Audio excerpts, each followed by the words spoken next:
స్తోత్రం. హల్లెలూయా. దేవునికి మహిమ కలుగునగాక. క్లుప్తముగా దేవునికి సన్నిధిలో బహు సమయము కొంచెం మందు కనుక ప్రభు బల్లారాధన మన ముందుంది. వాక్య భాగములో నుండి మొదటి పేతురు పత్రిక 3వ అధ్యాయము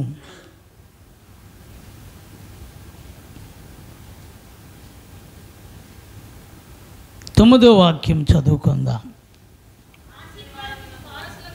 ఆశీర్వాదమునకు వారసులగుటకు మీరు పిలువబడితిరి కనుక కీడుకు ప్రతి కీడైనను దోషణకు ప్రతి దోషనైనను చేయక దీవించుడి. చాలు. ఆమేన్. దేవుని యొక్క సన్నిధిలో చేరువచ్చిన ప్రియులైన మీరందరికీ దేవుని యొక్క వాక్యములో నుండి అపోస్తుడైన పేతురు గారి ద్వారా సంఘము అనబడుతున్న మనము క్రీస్తు తన స్వరక్తమిచ్చి సంపాదించిన సార్వత్రిక సంఘము దైవజనుడైన పేతురు గారు అంటున్న మాట ఏంటంటే, మీ పిలుపు ఎంత ఉన్నతమైనదో ఇక్కడికి మనం అందరం పిలువబడింది దేవుని యొక్క ఏర్పాటులో ఒక ఉన్నతమైన స్థానాన్ని దేవుడు పెట్టాడు. గట్టిగా చెప్పరే. ఇక్కడ అంటున్న మాట ఏంటంటే, ఆశీర్వాదమునకు వారసులగుటకు మీరేం చేయబడ్డారు. అందరూ చెప్పండి, పక్క వాళ్ళతో చెప్పండి. ఆ మాట చెప్పండి. పక్క వాళ్ళు చేయి పట్టుకొని నీవు ఆశీర్వాదానికి వారసులగుటకు పిలువబడ్డావని చెప్పండి.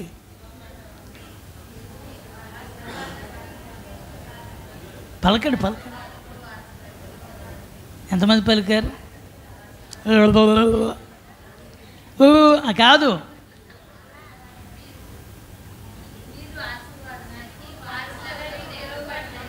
హలో, నీవు ఆశీర్వాదానికి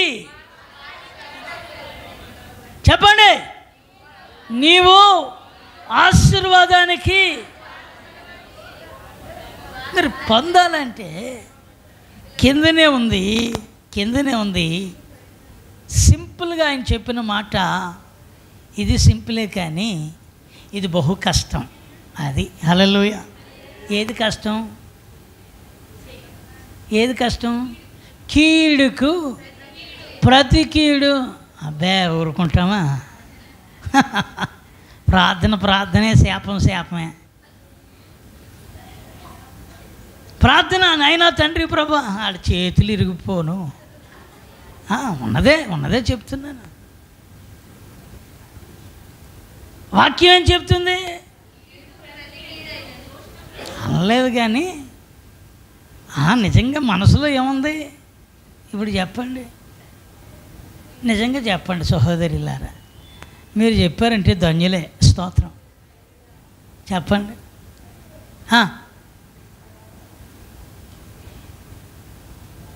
కీడుకు ఏం చేయకూడదట? కీడుకు ప్రతి కీడు చేయకండి. అంటే ఒకవేళ ఎవరైనా మనకి కీడు చేస్తారు, కానీ మనం ఏం చేయకూడదు. చేయొచ్చా? చేయకుండా ఉండగలమా? చెప్పాలి. ఎంతమంది ఉండగలరు? అది సందర్భం ఏంటంటే, ప్రార్థన మాత్రం తండ్రి ప్రభువా నాయనా పరలోకానికి ఎక్కడికి తీసుకుపో పరలోకంలో నా కొరసు నువ్వేం కట్టావు? బంగారపు. నిజమే. ఇక్కడ మన నోరే మారలే. ఏం మారలేదు? మన నోటి నుంచి వచ్చి మారలేదు. వాక్యం ఏం చెప్తుంది? కీడు చేశాడు నీకు, వాస్తవమే. నీకు నష్టం కలిగించాడు, వాస్తవమే. నిన్ను బాధ పెట్టాడు, వాస్తవమే. నిన్ను దూషించాడు, వాస్తవమే. నీకు మేలు చేసింది బదులుగా నిన్ను అన్యుల మధ్యలో అపహాస్యం చేసి నిన్ను సమాజం మధ్యలో నీ మీద నేరారోపణ చేశాడు. వాస్తవమే. వాక్యం ఏం చెప్తుంటే అంటే మీరైతే కీడునకు ప్రతి కీడు చేయకండి. స్తోత్రం. ఏం చేయకండి? కీడునకు ఎందుకు చేయొద్దన్నాడు? పేతురు గారు ఎందుకు ఆ మాట అన్నారు తెలుసా? చెప్పాలి, కొంచెం గట్టిగా చెప్పండి. కొంచెం ఆకలి గట్టిగా వస్తుంది. కిందన ఉందిగా. దేవునికి స్తోత్రం. హల్లెలూయా. ఎందుకు? ఎంతమందికి కావాలి? నేను వారసుని అవ్వాలని ఎంతమందికి ఉంది? సగం ఎత్తారు. 1, 2, 3 ఇంకా కొన్ని చేతులు ఇలాగ ఎక్కలేదు. నిద్ర అయ్యే వాళ్ళు కూడా ఎత్తండి ఒకసారి.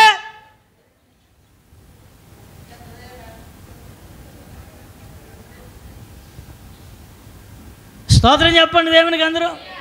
ఏం చేయకూడదట? కీడుకు ఏం చేయడానికి? ఎక్కడ ఆశీర్వాదము? ఇక్కడ కాదు, ఎక్కడ? అది ఆమేన్. మనము ఆశీర్వాదమునకు వారసులగుటకు పిలువబడితిరి గనుక కీడుకు ప్రతి కీడు చేయక దోషణకు ప్రతి దోషణ అయినను చేయక దీవించుడి. అమ్మ బాబు, ఎంత కష్టం! వల్ల కాదు, చాలా కష్టం.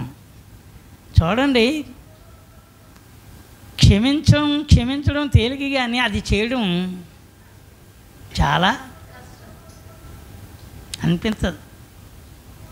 ఇక్కడ ఉండిపోయిందండి. ఎప్పుడుది అప్పుడుది కూడా ఎక్కడ ఉండిపోయింది? ఇక్కడ ఉండిపోయిందండి. ఎంత కీడు చేశారో మీకేం తెలుసు? ఎంత బాధ పెట్టారో మీకేం తెలుసు? ఎంతగా నన్ను నవ్వులు పాలు చేశారో మీకేం తెలుసు అనేది మనకి తెలుసు, వాస్తవమే.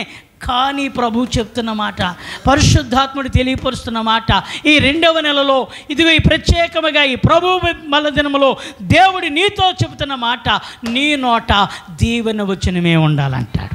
స్తోత్రం. ఎంత కష్టమో ఆ కష్టాన్ని మనం ఇష్టపడినప్పుడే అదే దీవెన వస్తుంది. స్తోత్రం. వాక్యం చదవడం సులువు, చెప్పడం కూడా సులువే. కానీ చెప్పడం సులువే, చదవడం సులువే, వినడం సులువే. కానీ ఈ ముగ్గురు రిజెక్ట్ అయిపోతారు. పాటించేవాడే వారసత్వానికి వారసుడవుతాడు. స్తోత్రం. అంటే దేనికి? కీడుకి ప్రతి కీడు, దోషణకు ప్రతి దోషణ. అందుకే యేసయ్యలో ఉన్న ఆ గొప్ప గుణాలు మనకు రావాలండి. ఆమె చెప్పండి. అందుకే తండ్రి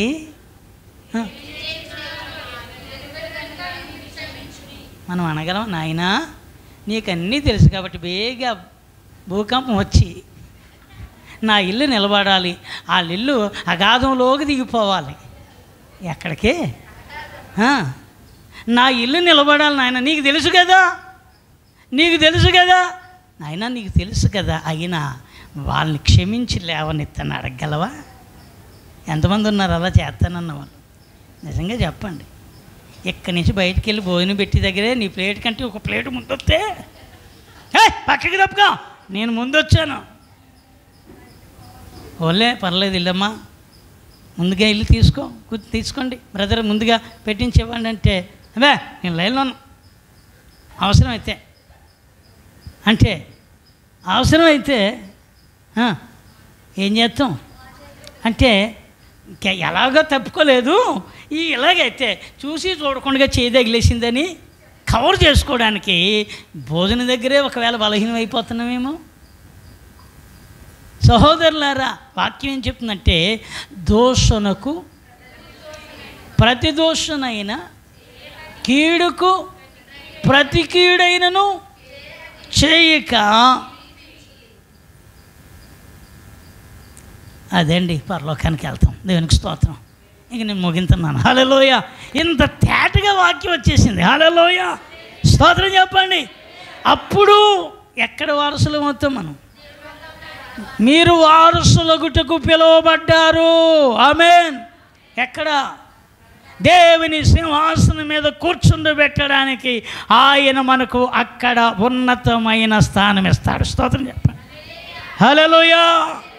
అప్పుడు నీకు కలిగే ఘనత వేరు, అప్పుడు నీకిచ్చే ప్రశంసలు వేరు, అప్పుడు నీకిచ్చే బహుమానాలు వేరు, అప్పుడు నీకిచ్చే ఆ ప్రత్యేకత వేరు. ఆమేన్.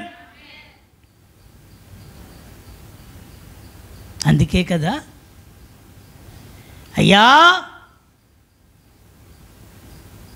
మీరు ఎక్కడి నుండి వచ్చారు? ప్రకటన గ్రంథములో మీరు వెళ్తే, ప్రకటన గ్రంథములో మీరు చూస్తే వాక్యములో నుండి ఆ మాటను నేను మీకు గుర్తు చేయాలనుకుంటున్నాను. దేనికి స్తోత్రం. 7వ అధ్యాయములోనికి మీరు వెళితే, ప్రకటన గ్రంథం 7వ అధ్యాయము అదిగో 12వ వచనము కానించి మీరు చదివితే, దేవదూతలందరూ సింహాసనమందుండు, సింహాసనము చుట్టూను, పెద్దల చుట్టూను, ఆ 4 జీవుల చుట్టూను నిలువబడి ఉండేరి. వారు సింహాసనము ఎదుట సాష్టాంగపడి, ఆమేన్, యుగ యుగముల వరకు మా దేవునికి స్తోత్రమును, మహిమయు, జ్ఞానమును, కృతజ్ఞతాస్తుతియు, ఘనతయు, శక్తియు, బలమును కలుగునుగాకని చెప్పుచు దేవునికి నమస్కారము చేసిరి. ఆమేన్ అని అన్నాడు. ఇంతలో ఇదిగో పెద్దలలో ఒకడు తేలని వస్త్రములు ధరించుకొని ఉన్ని, ఇది మీరెవరు, ఎక్కడి నుండి వచ్చారని నన్ను అడిగాను. అందుకు అయ్యా నీకే తెలియననగా, అదిగో అతడు ఇలాగ నాతో చెప్పాను, వీరు మహాశ్రమల నుండి వచ్చిన వారు గొర్రె పిల్ల రక్తములో తమ వస్త్రములను ఉతుకుకొని వాటిని తెలుపు చేసుకొనిరి. అందువలన వారు దేవుని సింహాసనం ఎదుట ఉండి రాత్రి పగళ్ళు ఆయన ఆలయములో ఆయనను సేవించుచున్నారు. ఇదిగో ఇంకేమంటున్నాడు తెలుసా? సింహాసనాసీనుడైన వాడు తానే ఇదిగో తన గుడారమును వారిపై కప్పును, వారికి మీదట ఆకలైనను దాహమైనను ఉండదు. చదవమ్మా. ఇదిగో సూర్యుని ఎండైనను ఏ వడగాలైనను వారికి తగలదు. ఏలయనగా సింహాసన మధ్యం నుండి గొర్రె పిల్ల వారికి కాపరయ్యాయి జీవజలమ బుగ్గల యొద్దకు వారిని నడిపించును. దేవుడే వారి కన్నుల నుండి ప్రతి బాష్ప బిందువును తుడిచివేయును. స్తోత్రం చెప్పండి. అయ్యో, పరలోకములో ఒక అద్భుతము జరుగుతుంది. స్తోత్రం. ఏమిటి అద్భుతమని చూస్తే, ఇదిగో అక్కడ కనబడుతున్నారు దేవదూతలందరూ సింహాసనము చుట్టూను, పెద్దల చుట్టూను, ఆ 4 జీవుల చుట్టూను నిలబడి ఉండిరి. వారు సింహాసనం ఎదుట సాష్టాంగపడి ఆమేన్, యుగ యుగముల వరకు దేవునికి స్తోత్రము, మహిమయు, జ్ఞానము, కృతజ్ఞత, స్తుతియు, ఘనతయు, శక్తియు, బలమును కలుగునుగాకని చెప్పుచూ దేవుని ఏం చేస్తున్నారట? నమస్కారము చేస్తూ ఉన్నారు. దేవునికి స్తోత్రం. ఎంతమంది ఉన్నారు చెప్పండి? ఎంతమంది ఉన్నారు? దేవదూతలు ఉన్నారు, ఇంకా పెద్దలు ఉన్నారు, ఇంకా 4 జీవులుగా కనబడుతున్న పక్షిరాజు ముఖము, ఎద్దు ముఖము, ఇలాగ మనుష్య పోలిన ముఖము, ఇలాగ మనం చూస్తున్నప్పుడు 4 జీవులు కనబడుతున్నాయి. దేవునికి స్తోత్రం. ఇలాగా ఇప్పుడు ఇంకా చూసినట్లయితే అక్కడ సింహాసనం ఎదుటి వారందరూ ఏమయ్యారట? సాగిలిపడి, సాష్టాంగపడి ఆమేనని చెబుతూ దేవునికి స్తుతులు అర్పిస్తూ మహిమ, జ్ఞానము, ప్రభావము అన్నీ ఆయనకేనని వారు ఆమేన్ ఆమేన్ ఆమేన్ అని చెబుతూ ఉండగా, ఇదిగో అందులో నుండి ఒక్కడు లేచాడట. దేవునికి స్తోత్రం. అది ఏ పెద్దలో చెప్పాను కదా, నిలవబడిన పెద్దలలో నుండి ఒక్కడు ఏం చేశాడు? ఇప్పుడు లేచి అంటున్న మాటే ఇప్పుడు అక్కడ కనబడుతున్నది. దేనికి స్తోత్రము? పెద్దలలో ఒకడు తెల్లని మీరెవరు, ఎక్కడి నుండి వచ్చారని నన్ను అడిగాడట. స్తోత్రం చెప్పండి. అయ్యలారా, దేవుని సన్నిధిలో వారసులం అవ్వాలంటే, దేవుని నిత్యరాజ్యములో మనం అందరము కూడా వారసత్వంలోనికి వెళ్ళాలంటే అది సామాన్యమైన నోటితో చెప్పే ఘట్టము కాదు. హల్లెలూయా. అది నోటితో సామాన్యముగా చెప్పే ఏదో ఒక స్టోరీ కాదు. అది భూమి మీద వారు మహాశ్రమలో పడ్డారట. దేనికి స్తోత్రం అంటే అర్థం ఏంటంటే, వారు ప్రతి వ్యతిరేకతలను అంగీకరించి స్వీకరించి వీరి నోట దేవుని వచనం పలికిన వారు. స్తోత్రం చెప్పండి. ఏం పలికారు? హలో, మన ఇంటిలోనే మనం కొన్నిసార్లు కోడలను అత్త క్షమించలేదు, అత్త కోడలని క్షమించలేదు. పేరుకి మంచిగా చెప్తాం, మా కోళ్ళ ఎంత మంచిదో అంటాం, కానీ పక్కెళ్ళకి మా కోళ్ళంత దూరం. నిజం చెప్పండి అత్తలైన తల్లులారా, స్తోత్రం చెప్పండి. ఇక్కడ చెప్పొద్దు, మళ్ళీ పరుగు పోతుంది అనుకోవద్దు. హల్లెలూయా. మా కోడలు సో నేను మరలా తిరిగెత్తే మా అత్త మా అమ్మలాగే అంటాం, కానీ పక్కకి వెళ్ళాక మహాకాంతి సెకండ్ సిమండ ఏమండి, లేని ఎన్ని వచ్చాక వాళ్ళ అబ్బాయికి పోసు కూర్చున్నాడు చెప్తుంది. లేనియా ఉన్నాయో అంటే నేను ఎందుకు ఈ మాట చెప్తున్నానంటే, ఇక్కడే మనం ఏమి లేని వారం అయిపోతున్నాం. మన నోట ఏమి రావట్లేదు. అది వాక్యం ఏం చెప్తుందంటే, కీడునకు దోషునకు చేయక దీవించుడి కానీ మీరేం చేయకండి, శపించుకడి.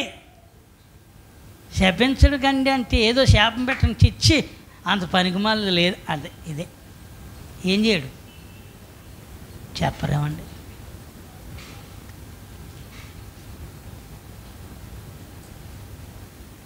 అందుకే క్రీస్తుని కలిగిన పిల్లల యొక్క దీవెన అనేది దేవుడు ఎప్పటికీ మార్చడు. దాన్ని పొందుకోవడానికి మనమే సాధనము చేయాలి.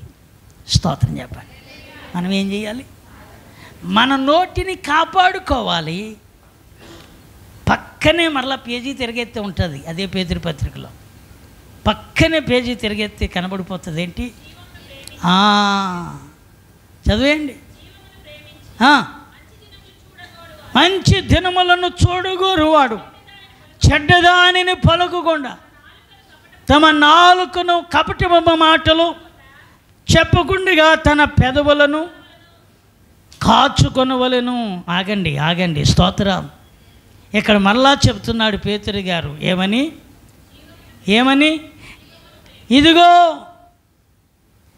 చెడ్డ మాటలు చెడ్డదానిని పలుకుకుండగా తన నాలుకను కపటపు మాటలు చెప్పకుండగా తన పెదవులను, అది స్తోత్రం, దేన్ని కాచుకోవాలండి?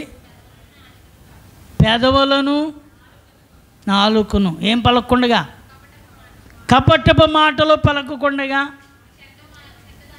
చెడ్డదానిని పలకకుండగా. ఎంతోమంది పలకకుండగా ఉండగలుగుతున్నారు? ఎవరికి వాళ్ళే ప్రశ్న వేసుకుంటే మన మనస్సాక్షి చెబుతుంది, అమ్మో నేను ఏ మాటలు పలుకుతున్నాను? నీ మాటలు దేవునికి ఇష్టమైనవిగానే ఉన్నాయా? నీ కుటుంబంలో కొన్నిసార్లు సహోదరులారా మిమ్మల్ని తప్పుగా అనుకోలేదు, కానీ అలాగని మేమేమిదో ఎక్కువని కాదు, కానీ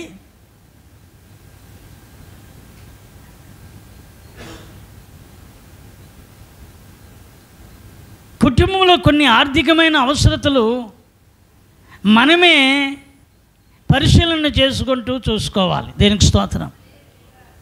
పక్క వాళ్ళకు ఉంది కదా అని మనం ఎప్పుడు కూడా ఏం చేయకూడదు, కావాలనుకోవడం తప్పు కాదు, కానీ అది అవసరత లేదా అనేది మనకు అవసరమైతే తీసుకోవడం, లేకపోతే అది మనకు అంత అక్కర లేదు అనుకోవాలి. ఆలోచన ఉండాలి. దీనికి స్తోత్రం.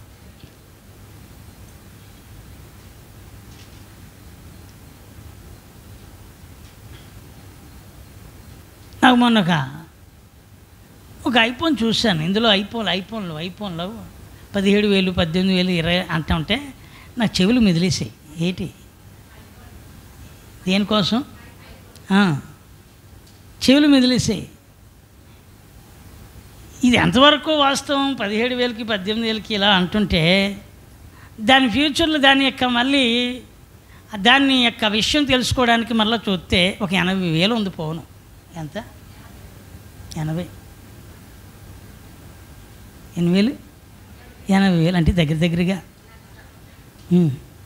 ఏంటి?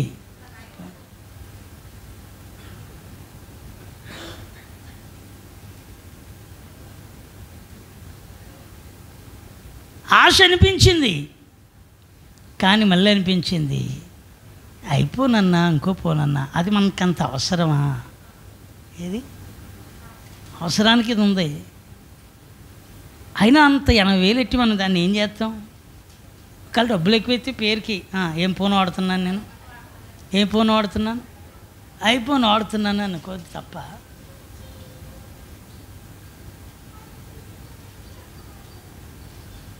నేను ఎందుకు ఈ మాట చెప్తున్నానంటే,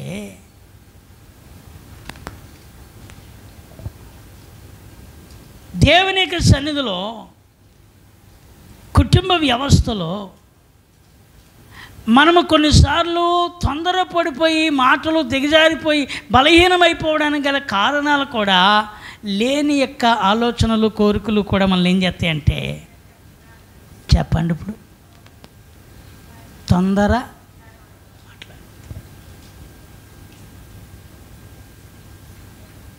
అప్పుడు వెంటనే అన్నారు ఎవరో కానీ ఈఎంఐలో కూడా దొరికేస్తాయండి అంటున్నారు. ఎందులోని ఈఎంఐ కూడా అంటే కొన్నిసార్లు ఏమనిపించదు అంటే ఈఎంఐ అయితే పర్లేదులే, ఎంత నెలకి ఒక 5,000 నెలకి ఎంత చొప్పున కట్టేసుకోవచ్చు. ఈఎంఐ అయినా ఏ అమ్మాయి అయినా అర్థమైందా? ఈఎంఐ అయినా మరలా గుర్తు చేస్తున్నాను, ఏదైనా ఏం చేయాలి? కట్టాలి. అది తప్పనిదైతే అది ఈఎంఐ అయినా పర్వాలేదు, దేనికి స్తోత్రం. కానీ మనకు అవసరత కాదు. అందుకే అంటున్నాడు ఇదిగో దేవుని వాక్యంలో మనకి మన యొక్క ఆలోచన విధానంలో కూడా దేవుని నామానికే మనము తలవగ్గాలి. స్తోత్రం. దేవుని చిత్తములోనే మనం ఏం చేయాలి? నడిపించబడాలి. జీవమును ప్రేమించి మంచి దినములో చూడగోరువాడు చెడ్డదానిని పలుకుకుండగా.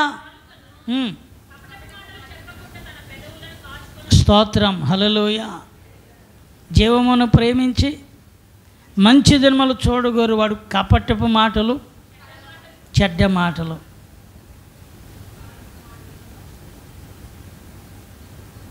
ఎందుకు అనంటే కొన్ని ఇరిటేషన్ వచ్చేసే పనులు కొన్ని ఉంటుంటాయి. ఏ పనులు? కొంచెం మీకు అప్పుడే ఇరిటేషన్ వస్తుంది నేను ఎలాగ అంటుంటేనే. హల్లెలూయా.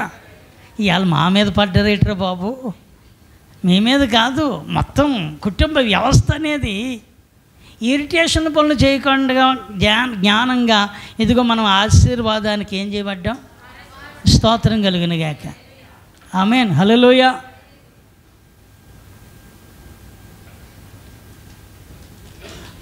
అనవసరమైన వాటి కోసం మనం పదే దానికోసం కూడా ఒకవేళ తలంతున్నామేమో, దానివల్ల కుటుంబంలో మన మాటలు నెమ్మదిగా ఉండవలసిన మాటలు ఏమవుతాయి? దొర్లిపోతున్నాయేమో. అందుకే జాగ్రత్త. మనం ఎందుకు ఆశీర్వాదానికి ఏమయ్యాం? వారసులగుటకు ఏం చేసాం? పిలువబడ్డాం కనుక మన నోటి నుండి వచ్చే మాటలను కూడా ఏం చేయాలి? దీవెన కాదు, దీవెన ఎక్కడ వస్తుంది? పక్కన పెట్టండి. దీవెన వస్తుంది, ముందర ఇరిటేషన్ రాకుండా కంట్రోల్ చేసుకోండి. స్తోత్రం, హల్లెలూయా. ఉదాహరణకి ఎవరినో ఉద్దేశించి కాదు, అలాగే తలవం ఎట్లా చూస్తారు ఇది ఏమండి? ఇప్పుడు తలవం ఎడుతున్నారు చూద్దామంటే అది 100 రూపాయకి. శిల్ప చెప్పమ్మా, సింధు, రూపాయికి 2కి వస్తుందా? ఓ 1,00,000 రూపాయలకి వస్తుందా? ఎంత? 1 సెంటు కొనాలంటే ఎంత చెప్పరే? అంతేనా? 2 లక్షలే? ఎక్కడుందో చెప్పండి అమ్మా. పక్కాగా డాక్యుమెంట్స్ ఉండి 2 లక్షలకి ఇచ్చేది ఏమన్నా ఉంటే చెప్పండి అమ్మా. అర్జెంటుగా మా వాళ్ళు సిద్ధంగా ఉన్నారు. మా పౌల్ గారిని కూడా నేను చెప్తున్నాను, సిద్ధమేనా? స్తోత్రం చెప్పండి. హల్లెలూయా. ఎంతకొస్తే? లేదుగా. ఒక ఇల్లుకి స్థలం కావాలంటే ఎంత? కనీసం ఎన్ని సెంట్లు ఉండాలి? మ్యాక్సిమం తక్కువలో తక్కువ, మ్యాక్సిమం అతి కొంచెంలో కట్టాలన్నా ఒక 2 అన్నా ఉండాలి. నాకు అప్పుడే వస్తుంది. ఏడిది ఎందుకు? లేకుండానే అల్ల అక్కడ అది ఉంది, ఇక్కడ ఇది ఉంది, ఇక్కడ అది ఉందని అంటే మీరు సులువుగా చెప్పేస్తారు. మంచిది, మంచి మనసు మీకు, దేవునికి స్తోత్రం. ముందు జాగ్రత్త. హల్లెలూయా. ఏ జాగ్రత్త? ముందు జాగ్రత్త మంచిదే, ముందు జాగ్రత్త మంచిదే. కానీ దాన్ని సమకూర్చాలంటే మన దగ్గర కొంత ఉంటే కొంత ఏదో రకంగా ఇచ్చేది. మరీ లేకుండా ఆకాశానికి దేనికి నిచ్చినేసాడండి? అసలు ఆకాశానికే నిచ్చినేసేద్దామండి, సాధ్యమా చెప్పరే? ఆకాశానికి నిచ్చిన నువ్వు బాబు చెట్టుకి అన్న నిచ్చిన ఇరా అంటే దానికి ఒక పద్ధతి పాడు ఉంటుంది. స్తోత్రం. దేనికి? ఒక చెట్టుకు నిచ్చిన వేయండి అంటే పర్లేదు. ఒక అంతస్తుకి ఏమేయచ్చు? నిచ్చిన వేయచ్చు. కానీ అప్పుడే కంట్రోల్ రావాలి. స్తోత్రం చెప్పాలి. అది నేను అన్నాను, అక్కడ రావాలి. ఆమేన్, హల్లెలూయా. అక్కడ యేసు రక్తం చేయ. సహోదరులారా, ఏమన్నాలి మీరు? చెప్పరేమండి? కొంచెం మాట్లాడండి. ఏమన్నాలి? యేసు రక్తం సాతానా పో. ఏ సాతానా? మనల్ని వీళ్ళు మాట్లాడితే ఏమంటారంటే పిల్లలు ఎదిగేస్తున్నారు. ఇప్పుడు కాకపోతే ఎప్పుడు ఎదిగేస్తున్నారు. నేను అంటాను వాక్యం ఏం చెప్తుందంటే క్రీస్తు యొక్క మహిమైశ్వర్యంలో పూర్తి చేయండి అన్నమాట. దేవుడు ఆయనే సమకూర్చేటట్లుగా చేస్తాడు. ఒక కాలం రావాలి. స్తోత్రం. నువ్వు అనుకున్నంతలో కొన్నిసార్లు ఏమీ అవో, అలాగని ఆగిపోవు. హల్లెలూయా. అలాగని ఆగిపోవు. అందుకనే అక్కడ మనకు కావలసింది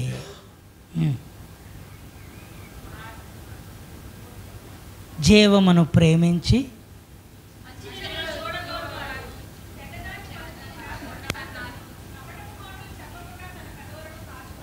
ఆమేన్, హల్లెలూయా.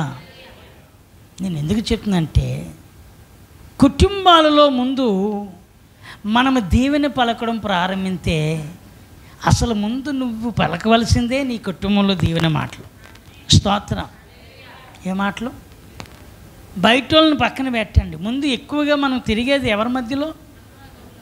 మన పిల్లల మధ్యలో, భార్యాభర్తలుగా, కుటుంబముగా. మీ కుటుంబంలో ముందు మీరు దీవెన మాటలు పలకండి. ఆమేన్. దీవెన మాటలు పలకండి. మంచి దినములను చూడగోరేవాడు చెడ్డదానిని పలకకుండగా తన నాలుకను కపటపు మాటలు పలకుండా పెదవులను. హృదయములో నుండి మీ కుటుంబంలో హృదయములో నుండి మీ ప్రేమను, మీ కుటుంబ పరస్పర అన్యోన్యతలో, భార్యాభర్తల మధ్యలో, కుటుంబం మధ్యలో, పిల్లల మధ్యలో హృదయపూర్వకంగా ఒకరినొకరు ప్రేమించి గౌరవించుకోండి. స్తోత్ర. ఘనపరుచుకోండి. ఆమేన్. దూషణ మాటలు, తేలిక మాటలు మనకు తగినవి, అది మన మాటలు కాకూడదు. ఆమేన్.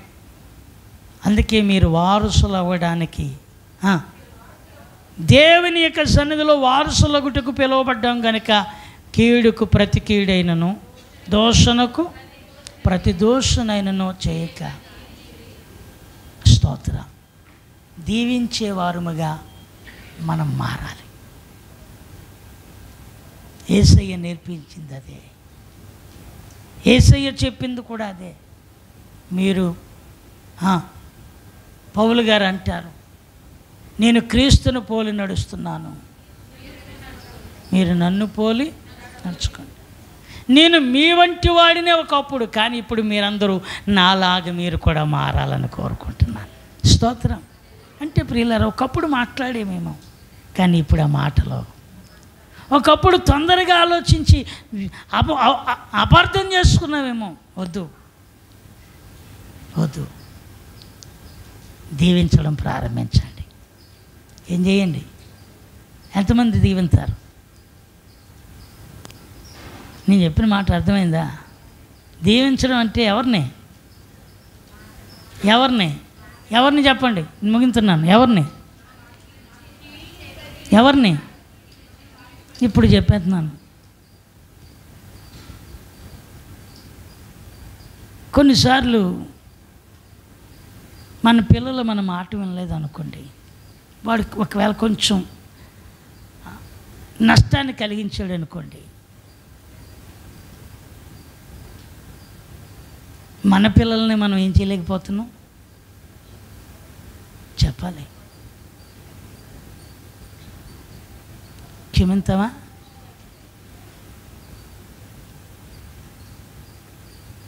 వెంటనే ఏం చేస్తాం? వెంటనే రియాక్షన్తో ఏదో మాట, ఆ మాట మన నోట ఉండడానికి మారాలి. స్తోత్ర. మీరు ఎక్కడి నుంచి వచ్చారు అని పెద్దలలో ఒకడు అడిగితే ఆయన చెప్తున్నాడు, వీరు భూమి మీద ఏం అనుభవించి వచ్చారు? వీరు మహాశ్రమలు అనుభవించి వచ్చారు. ఎందుకు? వారేమి ఎందుకు శ్రమలు అనుభవించారని అంటే, కీడుకు ప్రతికీడు చేయలేదు. ఒక శ్రమ పెట్టిన వాళ్ళ విషయమై దీవింతూ వచ్చారేమో. దేవునికి స్తోత్రం. అందుకే పరలోకములోనే వారికి గొర్రె పిల్ల ఎదుట సింహాసనాసీనుడైన వాడు ఆయనే వారిపై తన గుడారమును కప్పెను. వారికి ఇక మీదట అక్కడ ఆకలైనను దప్పికైనను మరి ఏమీ లేదు. సహోదరులారా, ఎన్నాళ్ళు బట్టి మనం వాక్యం వింటూనే ఉంటున్నాం, కానీ మనలో మార్పు లేకపోతే సంవత్సరాల తరబడి వయసు పెరుగుతుందేమో, కానీ దేవుని యొక్క గుణగణాలను మనము చూపించలేని వారమైతే అప్పటి వారి కంటే నిన్నటి వారే మంచిది. స్తోత్రం.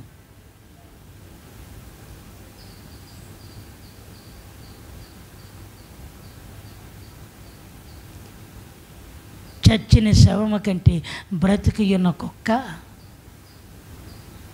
బ్రతికి ఉన్నదే మేలు కదా అంటాడు. హల్లెలూయా. దేనికంటే? చచ్చిన దానికంటే. అంటే చచ్చిన వారు అని నేను ఎందుకు అంటున్నానంటే, నువ్వు ఆత్మీయంగా ఇవన్నిటిలో మనము ఆయన ఎదుటికి వచ్చినప్పుడు నిలవడానికి తగినవి లేకపోతే మనం ఇంకా చచ్చిన వారమే.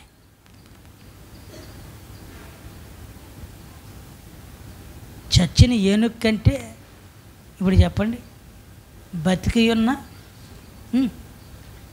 చెప్పరే? అంతేగా. నువ్వు ఆత్మీయంగా బ్రతకకుండా ఎన్ని సంవత్సరాలు నడిచినా ఇదిగో నిన్నటికి రక్షణ పొంది మారు మనసు పొంది బాప్తిజం పొంది ఈరోజే ప్రభు ఎత్తి పడిపోతారు. వాళ్ళు దేనికి స్తోత్రం చెప్పండి. వాళ్ళు ఎక్కడికి వెళ్ళిపోతారు? అది కనుక ప్రియులారా, దేవుని సన్నిధిలో ఆయన మనకిచ్చిన అవకాశం, ప్రభు బలలోనికి వెళ్తున్నాం. పరిపూర్ణముగా మన నోట ఏ మాట ఉండాలి? దేవునికరమైన మాటే ఉండాలి, కానీ శాపకరమైనది దోషణకరమైనది మన నోట ఉండకూడదు. ఇవి పరిశుద్ధులకు ఇవి తగినవి కాదు. దీవెనకరమైన వచనమే మనం పలకాలి. కీడుకు ప్రతి కీడు, దోషణకు ప్రతి కీడు చేయకుండా దేవుని దగ్గర ప్రభువా ఆయన స్వరూపంలోనికి, ఆయన యొక్క గుణగణాల్లోనికి మనము మార్చబడినట్లు, దేవా నన్ను ఇంకా సరిచెయ్యి, నన్ను ఇంకా సరిచెయ్యి అని ప్రభు సన్నిధిలో ప్రార్థనాపూర్వకంగా ప్రభు బల దగ్గరికి వెళ్దాం. ఆయన శరీరం అని వివేచింపక తిని త్రాగువాడు శిక్షావిధి, కలుగుడికే తిని త్రాగుచున్నాడు. అందుకే మీలో అనేకులను బలహీనులను రోగులనై ఉన్నారు. అయితే మళ్ళీ మనమే విమర్శించుకుని ఎడల తీర్పు పొందకపోదుము. అపోస్తలుడైన పౌలు గారు అంటున్నారు, ఇది ప్రభువు శరీరమని వివేచించక తిని త్రాగువాడు శిక్షావిధి, కలుగుడికే తిని త్రాగుతున్నాడు. ఇది ఎవరిది? ఎరవబడుతున్న రొట్టె కావచ్చు, కానీ అది సాదృశ్యంగా ప్రభు చెప్పాడు, ఇది నా శరీరము. ఆమేన్. ఎవరిది ఇది? ఇది నా శరీరము, దీనిని చేయనప్పుడల్లా. అంటే ఎవరిని జ్ఞాపకం చేసుకోవాలి? అంటే ఎవరి సుగుణాలు, ఎవరి ప్రేమ, ఎవరి క్షమాపణ, ఎవరి యొక్క తగ్గింపు మనలో ఉండాలో ఇవన్నీ కూడా మనలో లేకపోతే మనము ఒకవేళ దేవునికి మహిమ తెచ్చేవారముగా ఉండక వారసులముగా ఉండడానికి పిలువబడిన మనము వెలివేయబడిన వారముగా ఉంటామేమో. ఆయన శరీరము రక్తం మీ దగ్గరకు వస్తుంది. అది ద్రాక్ష రసమే కావచ్చు, అది రొట్టె కావచ్చు, కానీ ఆయన చెప్పాడు, నన్ను తినేవాడు నా మూలంగా బ్రతుకు. ప్రభు ఇది ప్రభు శరీరం, నీ కోసం నా కోసం. ఆయన ఆ ముండ్ల కిరీటధారి అయి కల్వరి సిలువలో మన కోసం మొండు టెండలో ఆయన వేలాడి తీయబడ్డాడు. ఆయన దూషింపబడి ఎవరిని దూషించలేదు, కొట్టబడి ఎవరిని తండ్రి మీరు నాశనం అయిపోవాలని అడగలేదు. సహోదరులారా, నీ నోటి నుండి కూడా రావాల్సింది ఏంటంటే దీవెనకరమైన మాటే రావాలి. శాపకరమైన మాట మన నోట పలకూడదు. వద్దు. ప్రభు దగ్గర ఒకవేళ ఇప్పటి వరకు పలికి మేము క్షమించమని అడుగుతాం. ఇప్పటి వరకు అలాగా తెలియక కోపంలో ఆ తొందరపాటులో మనం అలాగ ఉన్నామేమో. వద్దొద్దు, క్షమిందాం, ప్రేమిందాం. దీవెనకరమైన మాటలే మన నోట ఉండేటట్లుగా కాచుకుందాం. అందరూ మోకరించండి.